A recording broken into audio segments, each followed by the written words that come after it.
Welcome to the Jazz Piano School podcast, where we have one mission, that is to help as many interested people around the world learn and improve at jazz piano by providing structured and organized jazz piano education.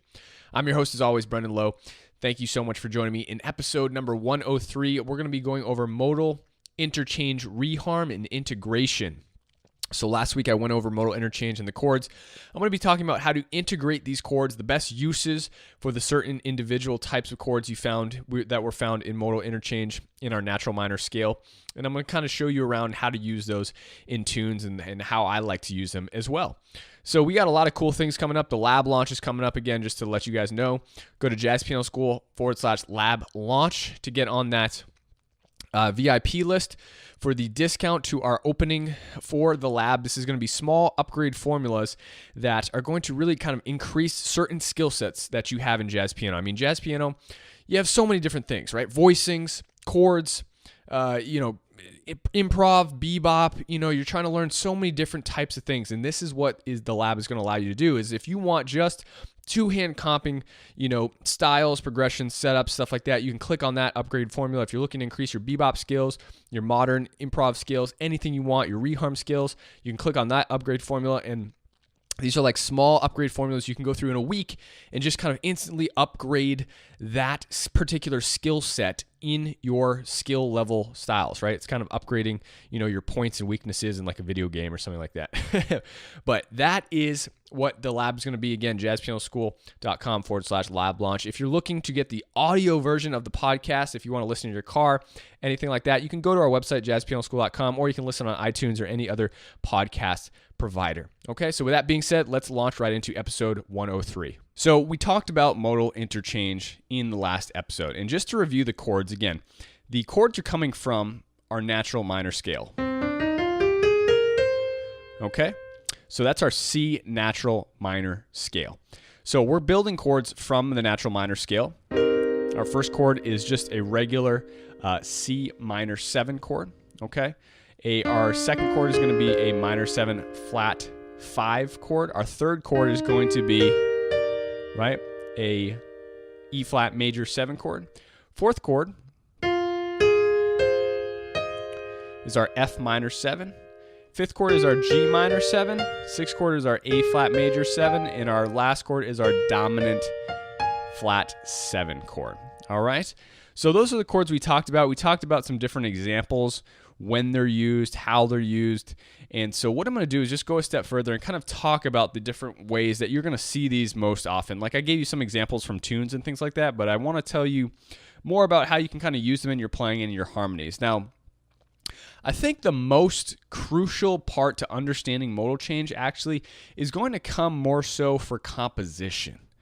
Okay, for composition, you can understand how these are connecting now and use them in different ways. So what do I mean by that? Well, usually when you start to think about composition, you're thinking about the key. You're thinking about, for example, the major scale. So you're thinking about the diatonic chords in the major scale, right? Then we start to write tunes off of that. So maybe we have a C major 7, right? Going to D minor 7, maybe walking up, right? Chromatically, E minor 7, F major 7, right? Maybe I go to A minor 7, maybe to E minor 7, back to F major 7.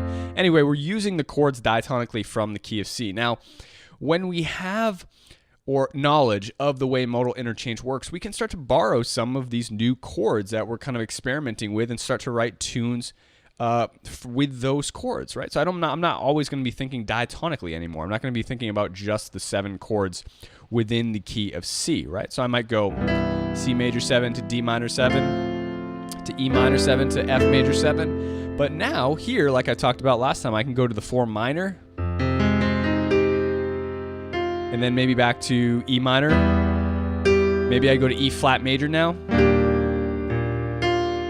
right? And then maybe back to D minor. Maybe I do another modal interchange chord, minor 7 flat 5. Sus, regular sus, right? And then back to C major, right? So we can start to use these chords to create songs. Maybe I go completely, maybe I use more chords from my natural minor scale, right?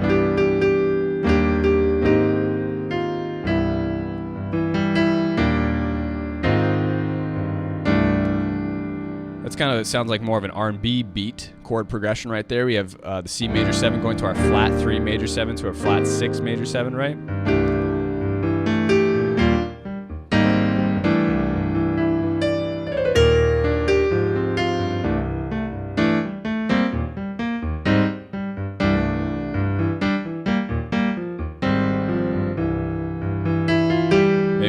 Maybe we double time the feel a little bit.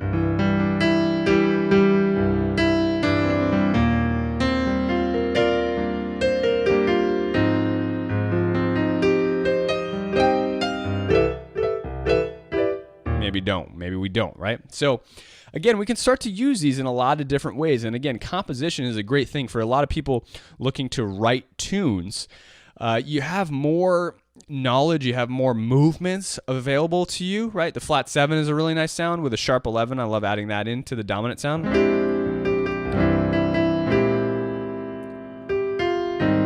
Right, we can go down to the flat 6, right? Maybe the G minor 7, right? To the 4 major, so we switch back to major diatonic, right? Maybe to the flat 3 major. I love the 2 minor flat 5.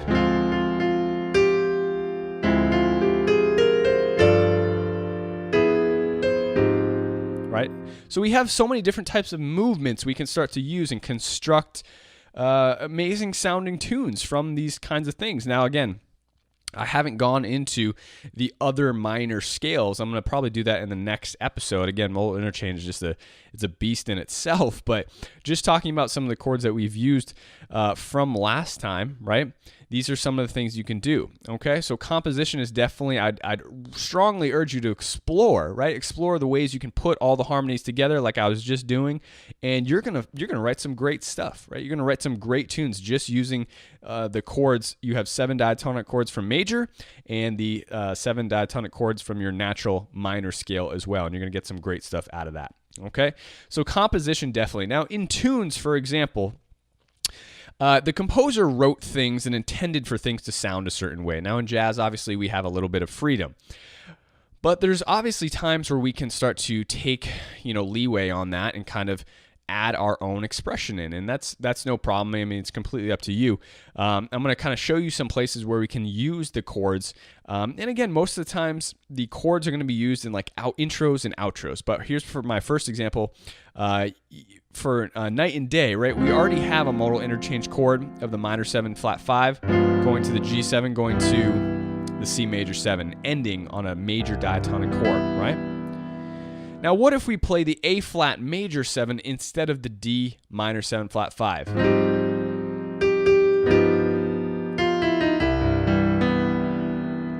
Now, this is a common, you actually hear this done a lot by pianists. This is a common reharm over night and day. I think McCoy does it on one of the albums. I can't remember what album necessarily, but I think that's where that came from. And so we have the A flat major here. That's almost a substitution for the D chord, right? And you'll notice it's a tritone away. We're not playing it. We're not using a tritone sub necessarily, but we're using a modal interchange chord. In place of a modal interchange chord, which is another sub. Now, if this was just a regular 2/5, it would still sound great to use the substitution of that modal interchange chord, right? So the A flat major going down to G7. I'd recommend throwing the flat 13 in there. It's kind of like a nice leading note that stays in the 5 of the A flat, going to the the flat 13 of the G7, and then resolving.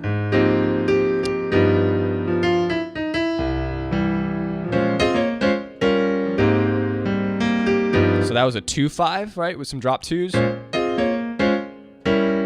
Here's my E. So here's my B flat minor 7. I just added some movements in there, right? And then going down to my E flat 7 flat 9, and then back to my A flat major 7, going into my G7. So as a substitution, we can start to use that A flat major in place of a 2. That's a really nice way to use it. Or leading down, right? Leading down into a G dominant 7 if we're going to be resolving to the C major 7. So for example, if we're on the 4, right? The 4 is going to the 5 and then back to the 1. Maybe we throw in a modal interchange, right? Maybe we go 4. Maybe we go flat 6 and then down to the 5, right?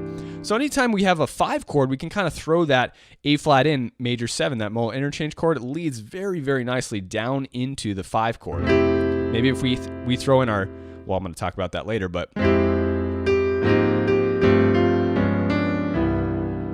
so you see the movements there. We had the A flat going to the G sus, resolution with my flat 9, sharp 11, and then leading into my C major 7. Okay, so that's kind of, more or less how the A flat major 7 is used. Now, in place of, in tunes, for example, like I said, you could mess around with a sub if you want to use the A flat in place of the 2, right? I'm just speaking the key of C here, obviously. If you want to use the flat 6 in place of the 2 in certain times to lead into your 5, go for it, right?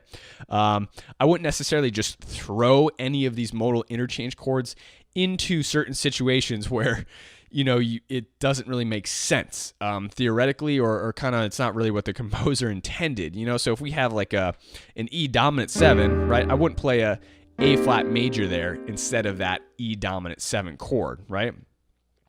I wouldn't necessarily do that. So basically, the next one I'm going to talk about is your minor 7 flat 5 chord. Now the good thing to do for that is, right, a lot of the times I love using this minor 7 flat 5 chord just in place of the 2. Okay, it's a really nice kind of contrast when you have the minor 7 flat 5 in there in place of the 2 chord. So regularly we have a 2, right, going to the 5. There's just regular rootless voicings. If I use my minor 7 flat 5,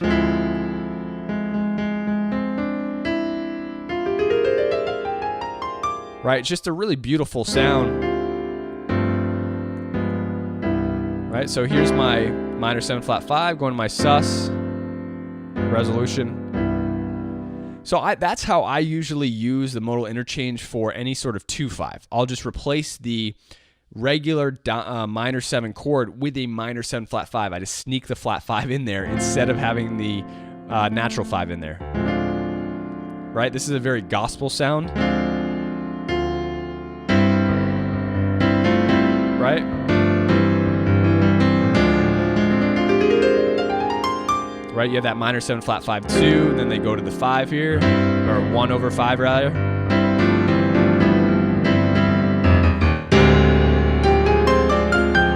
They have all these, sorry, I was getting a little, got carried away there.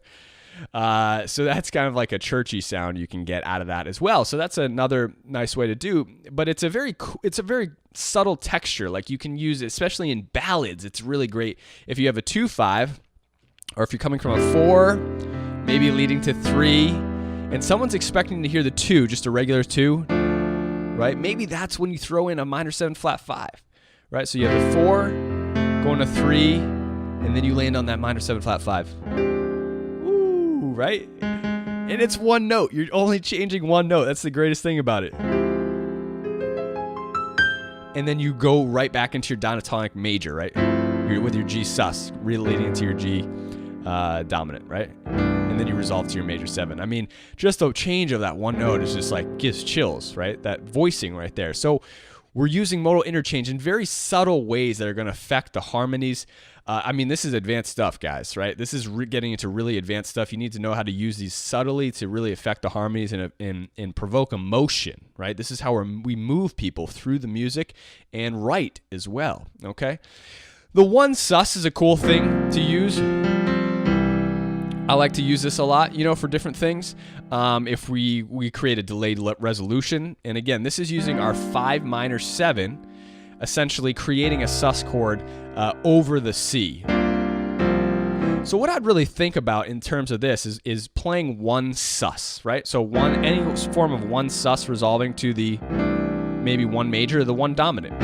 You could have the sus 7 and then resolve it.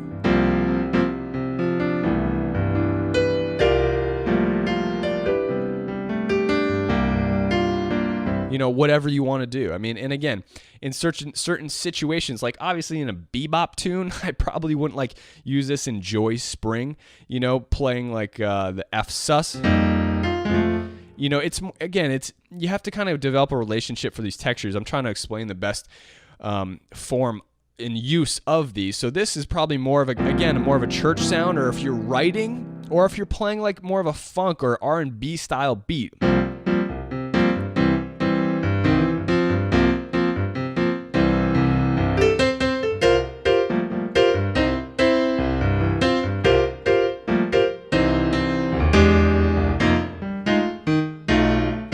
right? So kind of that style, like you, again, it's a stylistic subtlety that all these little things kind of add up, but it's really good to see where they stem from, right? Where the seed starts from, and then you hear these things and you're like, oh shoot, okay, that's what's going on, right? So that's a 1 sus. That's how I like to use that.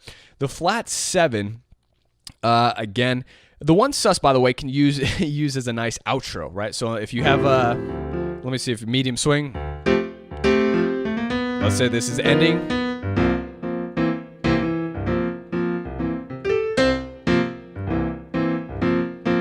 Right, you can kind of delay or like fade out on that vamp.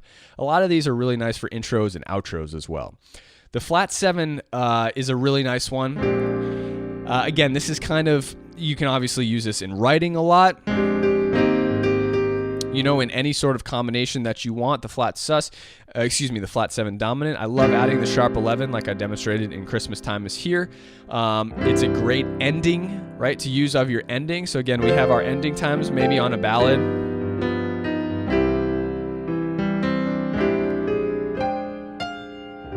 Right, very beautiful ending if you go to that flat 7 sharp 11.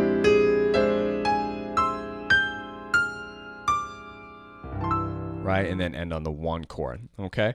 Again, the flat 7 is more of an extension of the 4 minor as well. I should have talked about 4 minor first, but I didn't. But anytime we use the 4 minor, right, this modal interchange chord, we can go to our flat 7 as well as a 2-5, right?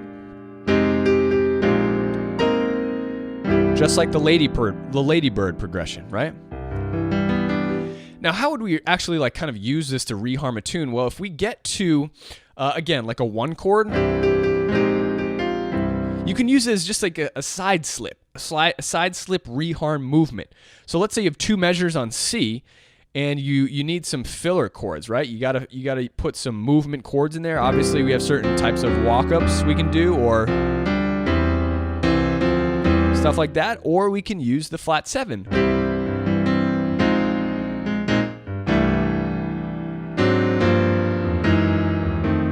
Right, so let's say you're sitting on the 1 chord and then you have a 2-5 into the 4. It's a really cool thing to just go into the flat 7, whether you're playing swing or straight or like a gospel feel.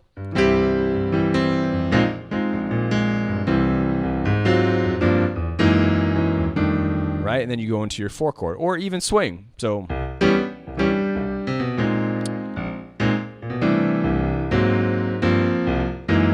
however you want to use it, again, that's a really cool way. And again, with the 4 minor, if you're on the 4 minor and your 4 minor sits on the 4 minor for 2 measures or 1 measure, even with 1 measure, you can go to that flat 7.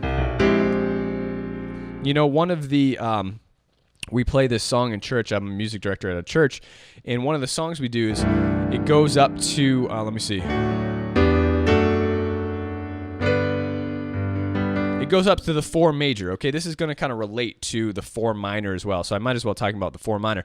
Anytime you get to your 4 major, right, I love taking the 4 major and moving it to 4 minor, right? Going to your modal interchange chord. So in this case, we're playing this tune in D. We get to 4 major, right? And then I go to the 4 minor. Now that's not written in the tune, but it's still, I'm borrowing my modal interchange chord, and it's a very nice harmonic movement. We have 4 major to 4 minor to 1, right? Okay, and so again, usually I think what happens, let me see. And again, this can be any type of 4 minor, just a regular 4 minor major, 4 minor 6, right? Any of that stuff works. So what I do is that sometimes, like during the tune, is that it's only 1 bar, I believe, of the 4 major, 2, 3, 4, and then I have to go back to the 1. Now at the end, right, we kind of vamp out a little bit. So instead of just staying on the 4 minor, I add the flat 7 in. I add the extension to the 5 chord, right? So the G minor going to the C. So I add in the, and then back to the 1.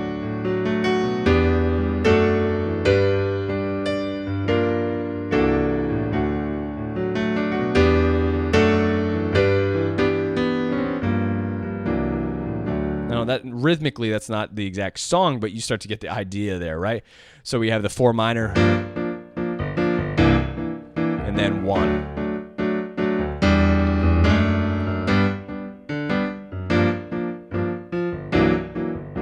You don't have to have that sharp 11 in there too. It can just be a regular dominant chord, right?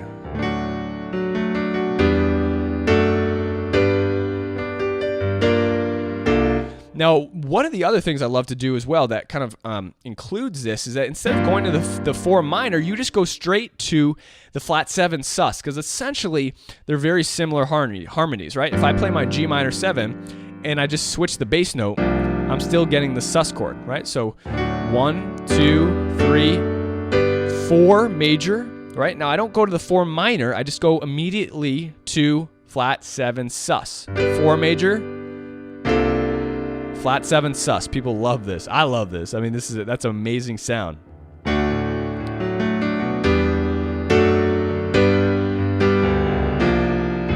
You can resolve that if you want to. So sus.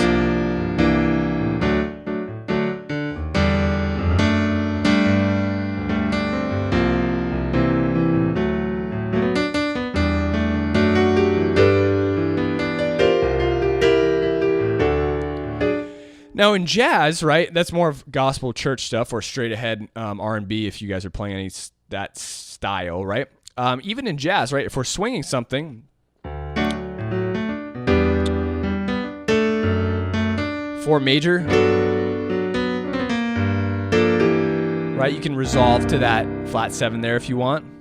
Again, that sus sound is going to be definitely more of a gospel sound. It's more of just a churchy sound in general, like there's no if, ands, or buts around that. If you play the flat 7 sus, that is a pure like churchy sound. That's what it's going to give you. So if you start getting into funk, or if you're trying to morph your jazz tune into that type of style at the end, like we have fun doing that stuff in the group I play in, you know, like at the end of some jazz tunes, right? We'll be swinging. This is just a made up progression here. But we'll have 4 major, right? And then we'll go, and then kind of morph.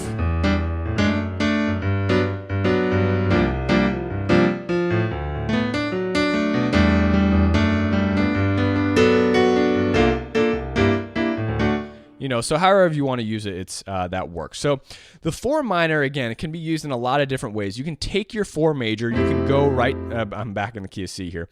Take your 4 major, you can go directly to your 4 minor. It's a really nice thing. Again, 4 minor major is a really nice thing to do. It's great on endings, or again, if the 4 minor wants to move back to the 1, or it doesn't have to, but it's a very good way to move back to the 1.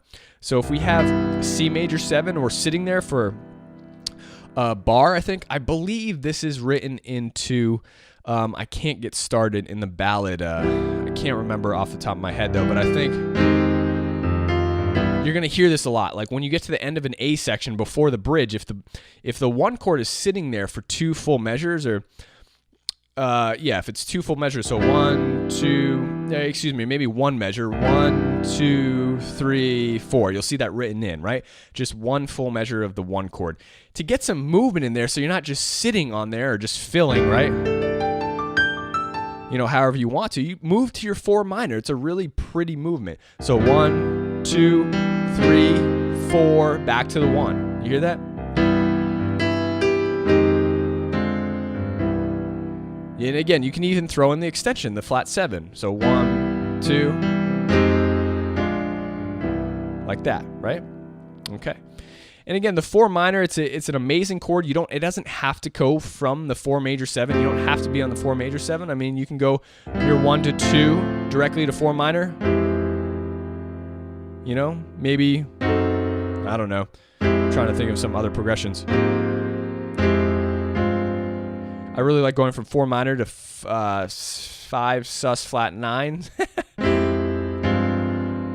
You got to think about all the extensions when you're saying all these different types of quality chords, right? The name is like freaking three words long. So there's my 5 sus with a flat 9, right? Because the flat 3 stays as the continuous note that kind of rings out through the flat sus. That's a really nice progression as well. But again, you don't have to move from the 4 major all the time to the 4 minor.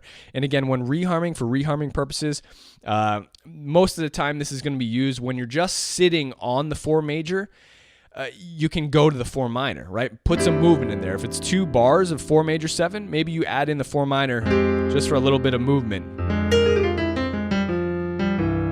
So again, otherwise you'd be soloing, and you can do this comping or soloing however you want. Any sort of reharm you add, just put it in your right hand as you're soloing, right?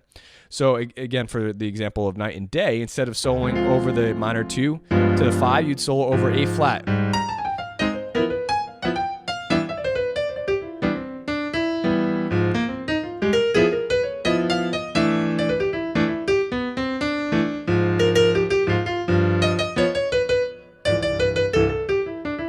That was a little motif I created. So, right, you just solo over any of the reharm you put in. So if you're soloing over the 4 major, right? Let me see, 1, 2. I couldn't decide on the tempo. 1, 2, 3, 4. Right, so you just add in that little movement. It's just one movement. So 1, 2, 3, 4, 1, 2, 3. Instead of 2 full bars of the 4 major 7.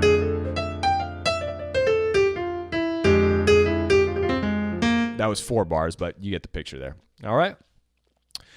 So that is how we're kind of using the modal interchange chords. And again, there's subtleties. It does take a lot of experimentation for the sounds. Like you have to develop a relationship to these sounds and experiment with them in order to kind of understand. I wouldn't necessarily throw them in random spots where, again, if you're playing like a jazz standard, like I don't know, any sort of just like Gershwin tune or like a real classic standard, I wouldn't necessarily throw in these modal interchange chords. They're going to be more used for, well, again, I guess that's not exactly true. I mean, because you use them in night and day and stuff like that. I mean, you can just experiment as long as it doesn't get too outside the box, right? In some situations, you're definitely good. I mean, again, like I said, they're more for subtleties, using them for certain subtleties when you're going through ballads or different type of reharm tunes. Like again, if you have a situation where you have two measures on the 4 major, go to the 4 minor, or maybe you do